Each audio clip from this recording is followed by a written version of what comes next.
narinig ko tungkol sa mga Indio sa labas. Mga Indio? Buhay nga naman.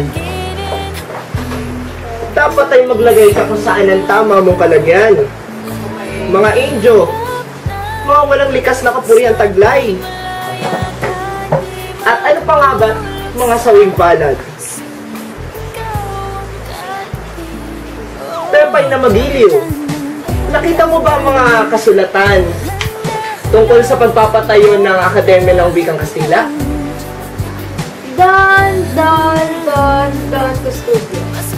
Don Custodio de Salazar y Sanchez de Monterredondo. Ang pinakamagiliw sa lahat.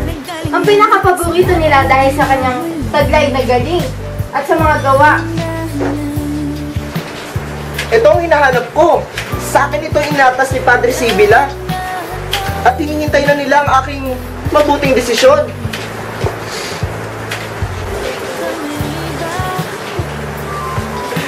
Alam ko na. Buo na ang aking desisyon. Ipapasok ko ito sa mga kawani.